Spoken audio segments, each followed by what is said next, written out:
But when her "it was a dream" confession finally surfaced, their world collapsed, and my phone started ringing non-stop.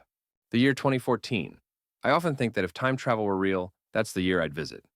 Not to change anything, not anymore, but just to whisper to that oblivious 22-year-old version of myself, blissfully lost in the pixelated chaos of a late-night gaming session with friends, brace yourself. Your world is about to detonate. I was at university then, sharing a cramped dorm room that always smelled faintly of instant noodles and existential dread. But it was my dread, manageable and familiar.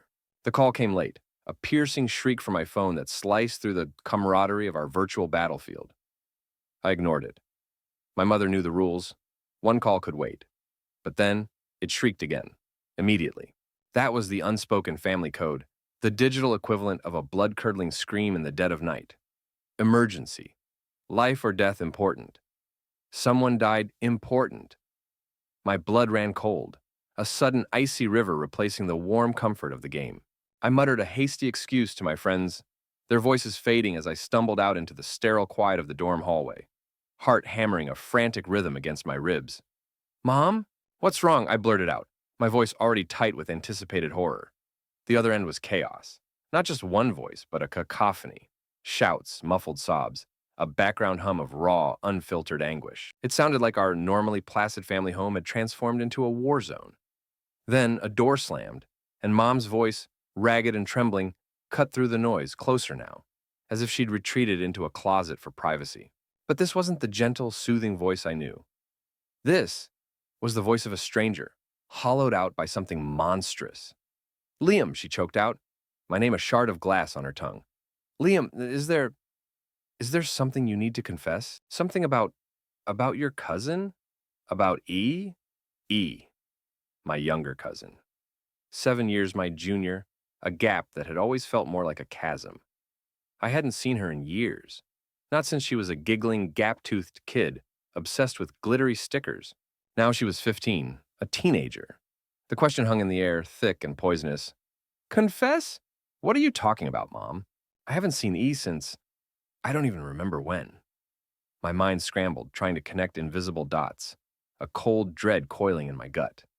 Her next words weren't just spoken. They were hurled at me, each syllable a venom-tipped dart. "She told us, Liam. She told your sister, and your sister told me and your aunt. She told us everything." The hysteria in her voice escalated, cracking under the strain. "She said, oh God, Liam. She said when she was 9 and you were 16, you were in your room. She was just playing when you came in."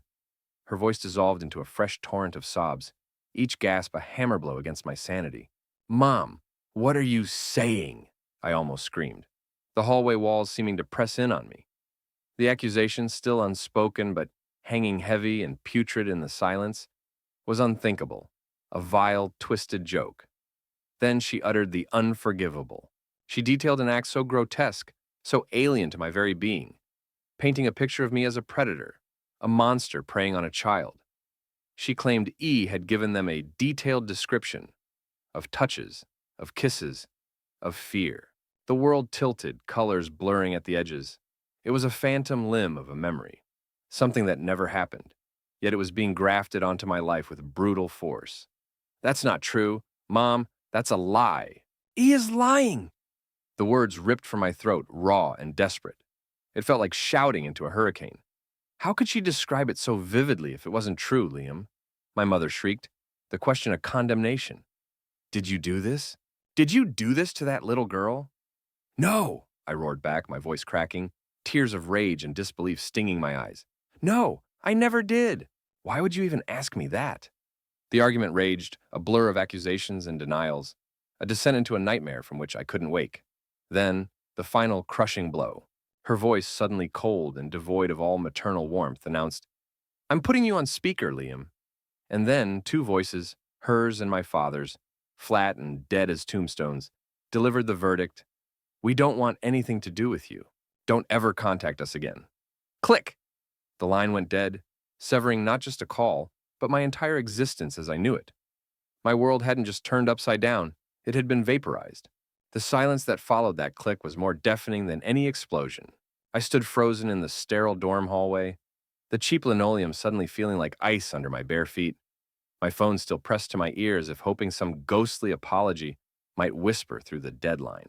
My breath came in ragged, shallow gasps. My own parents, my own blood. It wasn't just an accusation, it was an excommunication, swift and brutal. A part of my brain, the logical, university-trained part, kept replaying the conversation, searching for a loophole, a misunderstanding, a misheard word. But the chilling finality in their voices, that dead, hollow tone, left no room for doubt. They believed it. They believed her.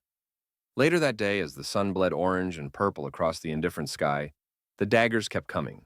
Two of my three older sisters, the ones I'd built Lego castles with and shared whispered childhood secrets with, texted.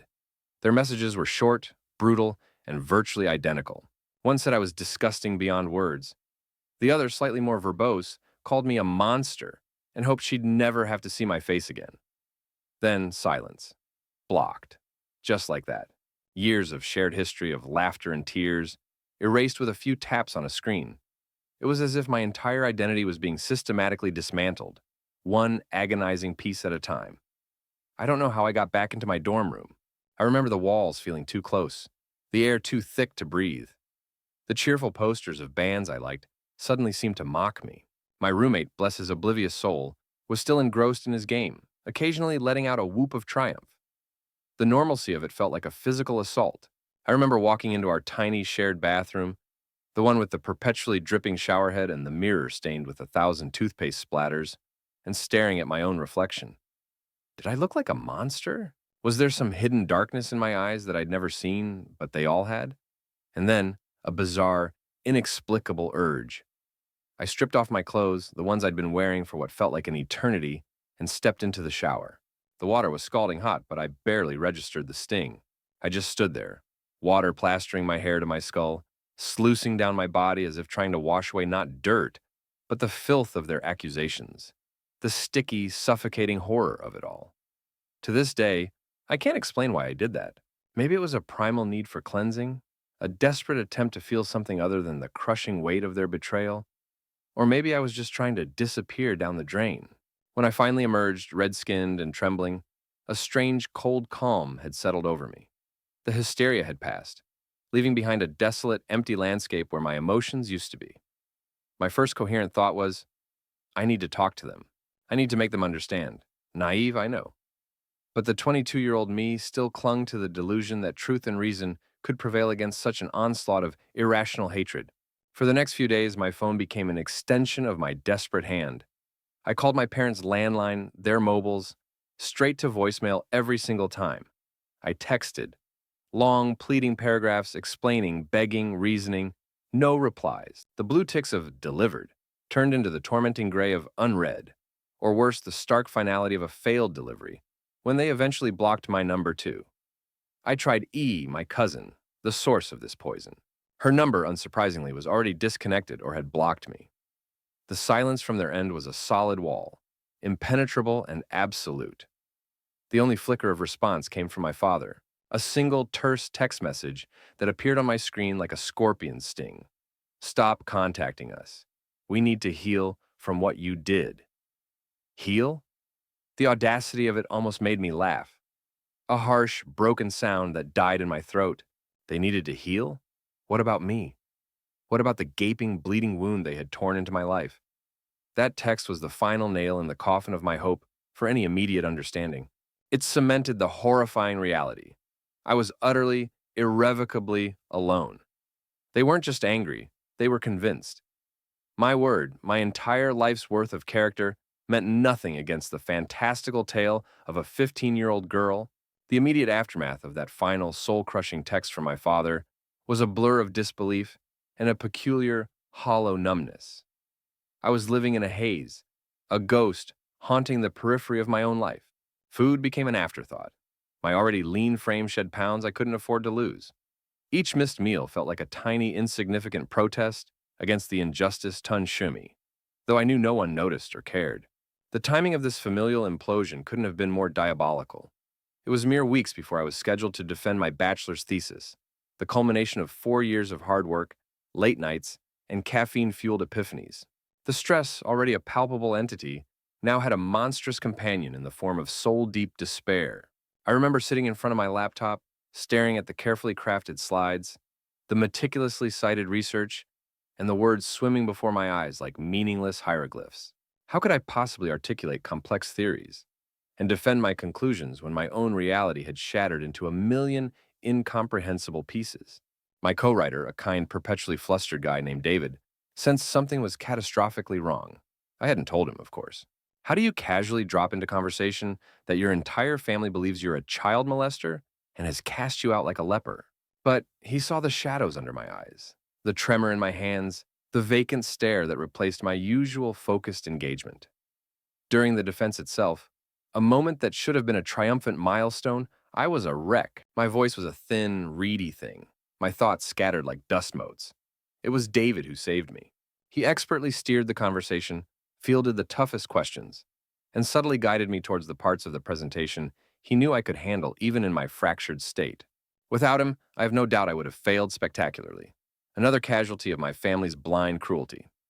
Needless to say, my graduation ceremony was a solitary affair. While other students were enveloped in proud hugs from beaming parents and jubilant siblings, I stood alone, clutching my diploma like a shield. The cheap fabric of the gown felt like a shroud.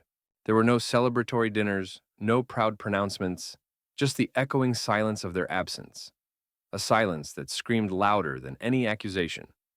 That day marked the official beginning of the worst period of my life. The first year post-excommunication was a descent into a private hell. Every knock on the door sent a jolt of pure terror through me. Were they the cops, finally coming to arrest me for a crime I didn't commit? The accusation, though never formally reported to the authorities as far as I knew, hung over me like the sword of Damocles. I couldn't bring myself to apply for jobs in my field. The shame and fear a suffocating blanket. How could I present myself as a capable, trustworthy individual when my own family saw me as a deviant? I lived off the meager savings I'd scraped together from part-time jobs during university. The dwindling numbers in my bank account, a constant, gnawing reminder of my precarious situation. The nights were the worst. Sleep offered no escape, only a canvas for a different kind of torment. Vivid, horrifying dreams, where I was either the monster they painted me as, or I was endlessly replaying that final, devastating phone call, trying to find the magic words that would undo the damage, to numb the pain, to silence the relentless chorus of self-loathing and rage. I turned to the bottle. Cheap whiskey became my closest confidant, its fiery burn a welcome distraction from the icy ache in my soul. Then came the pills. A friend, or rather an acquaintance from the darker fringes of university life, introduced me to OxyContin. The blissful, floaty oblivion it offered was seductive, a temporary reprieve from the crushing weight of my reality. I knew it was dangerous, a path to ruin, but in those moments of drug-induced haze, I simply didn't care. Ruin felt like a fitting end. My apartment, a tiny, depressing shoebox in a rundown building, became my prison. I grew resentful, a bitter, corrosive anger coiling in my gut, and violent. Not physically towards others. There was no one around to hurt. My isolation was that complete. But the violence festered internally, manifesting in smashed glasses during fits of drunken rage, in walls that bore the imprint of my clenched fists. My neighbor, an elderly woman with a yappy poodle, called the cops on me once after a particularly loud crash. I remember the panic, the frantic effort to appear normal, as I assured the two bored-looking officers that I'd simply dropped a stack of dishes. They bought it, or perhaps they just didn't care enough to investigate further. There were no other people in my apartment to contradict me after all. Instead of sleeping, I'd spend hours, nights, hunched over a cheap notebook, planning. Planning how I could hurt E, my cousin, the architect of my destruction. My thoughts grew dark, twisted. I envisioned scenarios of revenge so elaborate, so cruel, they would make her fabricated story pale in comparison. Shamefully, I even found myself contemplating the very act she'd accused me of, but twisting it into something far more sinister, a way to make her truly understand the horror she'd so casually inflicted. I'm not proud of those thoughts. They were the product of a mind unhinged by grief and rage, a testament to how far a person can fall when their world is ripped away. It was only in late 2015, after more than a year adrift in that toxic sea of despair, that a lifeline appeared. I landed my first real job in my field. It wasn't glamorous, the pay was mediocre, but it was something. Something normal. Something that required me to get out of bed, to shower, to pretend to be a functioning human being. It was the first faint glimmer of light in a very long, very dark tunnel. That first job became my lifeline. The mundane routine was a shield against the chaos in my head. I poured all my energy into it.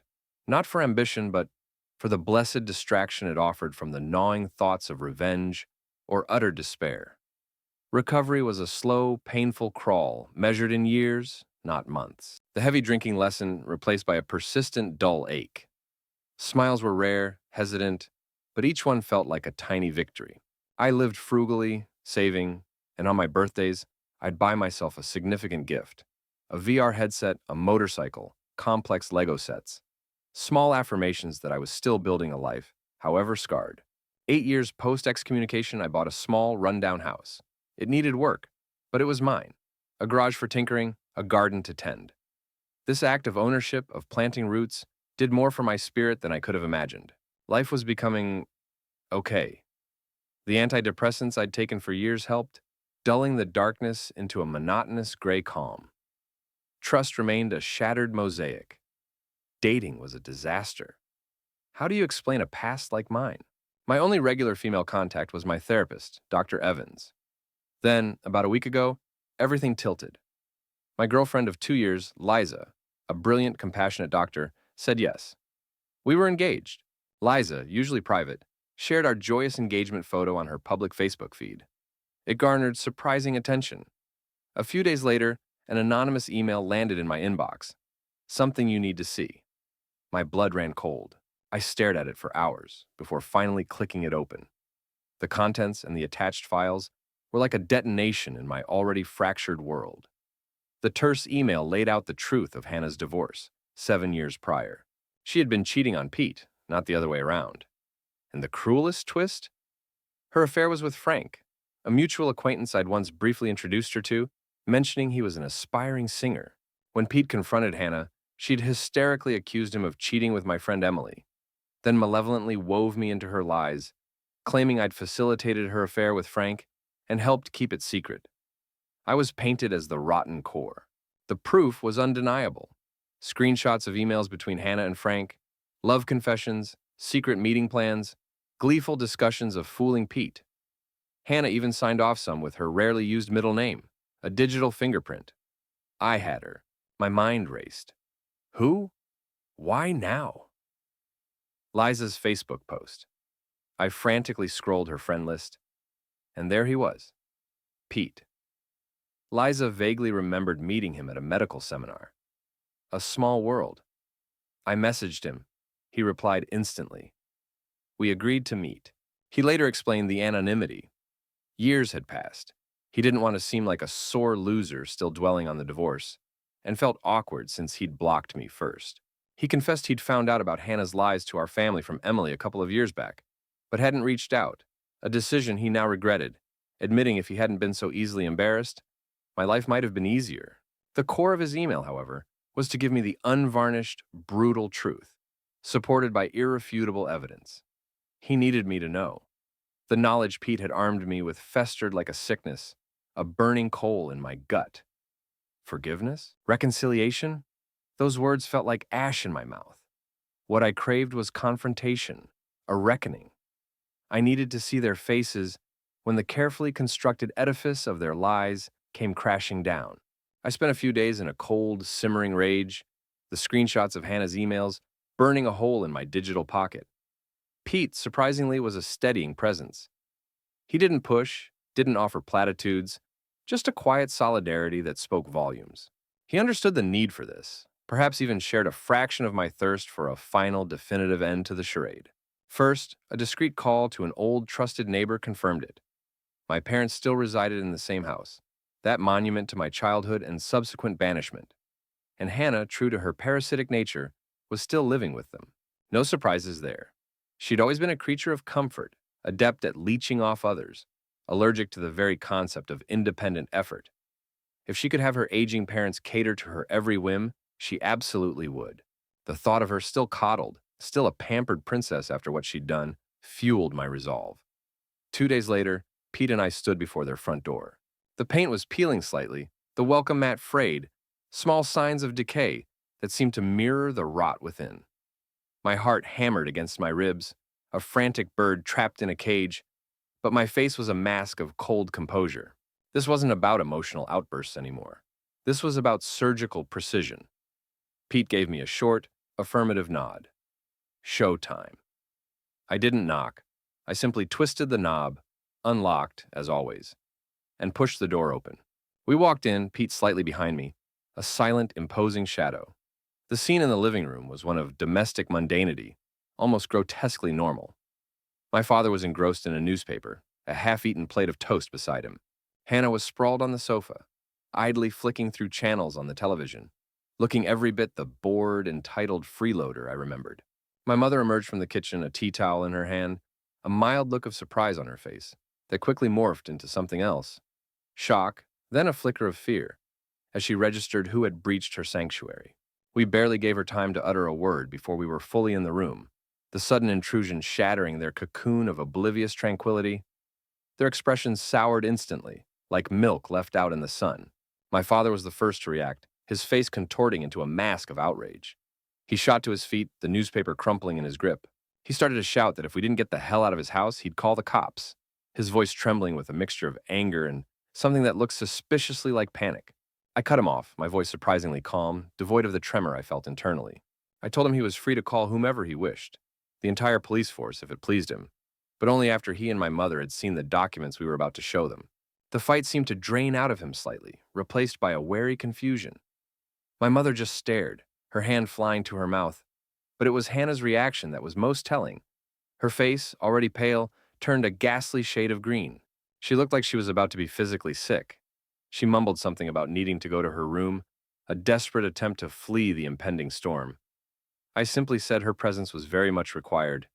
There would be no escape this time. Pete stepped forward then, his demeanor all business. He didn't speak, just methodically laid out the evidence on the coffee table. Copies of the divorce settlement and then the pièce de résistance, the crystal-clear screenshots of Hannah's emails with Frank, the lurid confessions of love, the clandestine meeting plans, the mocking references to Pete's ignorance. While my parents stared, their faces a kaleidoscope of dawning horror and disbelief, I began to speak. I recounted the real story of Hannah's affair, her lies, and how she had systematically, cruelly, thrown me under the bus to save her own skin. Pete then added the final, devastating detail, his voice flat but carrying the weight of old wounds, explaining how Hannah, unable to afford the financial settlement after her deceit was uncovered, had been forced to sell our grandmother's diamond ring, a cherished family heirloom, to pay him off. The air in the room crackled with unspoken anathemas. My mother let out a choked sob, collapsing onto the armchair as if her legs could no longer support her. My father's face was ashen, his eyes darting from the incriminating emails to his daughter, then to me, a terrible understanding dawning. He looked like a man who had just witnessed the foundations of his world crumble into dust. He turned to Hannah, his voice a low, dangerous growl I hadn't heard since I was a child in serious trouble. He demanded an explanation. He demanded the truth. And Hannah, cornered, exposed, with irrefutable proof of her treachery laid bare before her, did the only thing she knew how to do. She tried to lie again. She stammered, she denied. She attempted to weave yet another tapestry of deceit, her voice growing shriller with each desperate falsehood. But the evidence was too damning, her guilt too palpable. It was a pathetic, transparent performance. My father didn't even let her finish. With a roar of pure, unadulterated fury that seemed to shake the very walls, he cut her off. He told her he'd heard enough. He told her she was a disgrace, a liar who had not only betrayed her husband, but had destroyed her own brother's life and shattered their family for a decade with her selfish, wicked fabrications. He didn't wait for a response. He stormed out of the room and reappeared moments later, dragging 2 of her suitcases, which he unceremoniously dumped at her feet. He told her to pack the rest of her things and get out. Out of his house, out of their lives. He was done. Then his gaze, cold and filled with a pain so profound it was terrifying to behold, swept over all of us. Me, Pete, my weeping mother, and the now hysterically sobbing Hannah. He told us all to get the hell out. He needed to breathe. He needed to think. I didn't need to be told twice. Pete and I turned and walked towards the door. The sounds of Hannah's desperate pleas, her begging, her frantic promises to change, echoing behind us. It was a chilling mirror image of my own departure all those years ago, the same desperate cries, swallowed by the same unyielding silence. But this time, the silence wasn't for me. This time, the door was closing on her. Karma, I thought, had a beautifully twisted sense of poetry. And for the first time in a decade, a small, fierce flicker of something akin to satisfaction, even happiness, ignited in the desolate wasteland of my heart. Pete and I walked out into the fading sunlight, the sounds of Hannah's hysterical wails, and my father's strained, exhausted shouts still echoing faintly from behind the closed door. I didn't look back. There was a strange lightness in my chest, a space where the 10-year-old boulder of resentment and pain had finally been dislodged. It wasn't joy, not exactly, but a grim, satisfying sense of cosmic balance being restored. Karma, I thought with a humorless smirk, indeed had a flair for the dramatic. I couldn't have scripted it better myself. A couple of days later, just as a fragile sense of normalcy was attempting to settle over me, there was a frantic pounding at my front door. I knew, even before I opened it, who it would be. Hannah stood on my doorstep, her face tear-streaked and swollen, her designer clothes disheveled.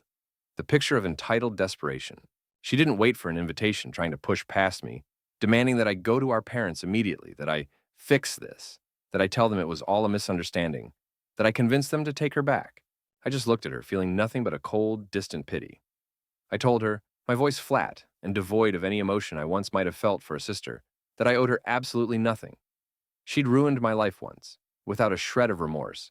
I had merely repaid the favor by exposing her truth. We were, I concluded, finally fair and square. Her face crumpled. The accusations started then, the desperate sobs. She called me a monster, a heartless fiend, devoid of family feeling. I didn't argue, I didn't engage. I simply closed the door in her face, the click of the lock a definitive full stop. I put on my headphones, turning the music up loud enough to drown out her relentless, pathetic sobbing on the other side of the wood. After a while, the noise stopped. When Liza came home later, she found a message scrawled in lipstick on my door. "You are a revengeful monster." I just shrugged. Maybe I was. But at least I was a monster who finally had his truth. And that, after a decade of lies, felt surprisingly powerfully, okay?